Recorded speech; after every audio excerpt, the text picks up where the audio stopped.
கிறிஸ்துவுக்குள் என் அன்பு தேவ பிள்ளைகளே, கர்த்தர் உங்களை ஆசீர்வதிப்பாராக.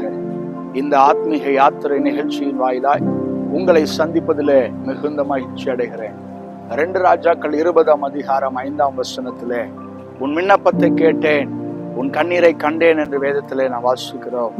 ஆம், அன்னாளுடைய விண்ணப்பத்தை கேட்டார், அன்னாளுடைய கண்ணீரை கண்டவர் இந்த நாளிலே உங்களுடைய கண்ணீரையும் கண்டு உங்கள் வாழ்க்கையிலே அற்புதத்தை செய்ய அவர் விரும்புகிறார். ஆம், என் அன்பு தேவ பிள்ளைகளே, தேவனிடத்திலே எதிர்பார்த்து தேவனிடத்திலே கண்ணீரை ஊற்றின ஒரு சொட்டு கண்ணீரும் நிச்சயமாக அது வீணாகாது. அதற்கேற்ற பலனை, அதற்கேற்ற சகாயத்தை உங்கள் வாழ்க்கையிலும் உங்கள் பிள்ளைகளுடைய வாழ்க்கையிலும் கர்த்தர் செய்ய வல்லவராக இருக்கிறார்.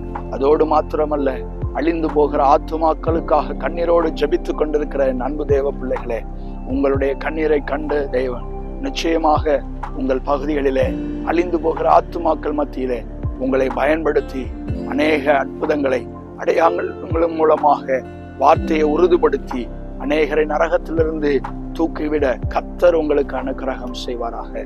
கண்களை மூடி நாம் ஜெபிக்கலாம். அன்பும் இரக்கம் நிறைந்த நல்ல தகப்பனே, வெகு காலமாய் காத்திருப்பது இருதயத்தை இளைக்க பண்ணும், வெறுமெனது வரும் போதோ ஜீவ விருட்சத்தை போல் இருக்கும் என்ற வார்த்தையின்படி பிள்ளைகளுடைய கண்ணீரை கண்டு பதில் தர சித்தம் வைத்திருக்கிறதுக்காக கோடி ஸ்தோத்திரம் அப்பா. இயேசுவின் நாமத்தில் ஜெபிக்கிறோம் நல்ல பிதாவே, ஆமென். God bless you. கர்த்தர் உங்களை ஆசீர்வதிப்பாராக. ஆமென்.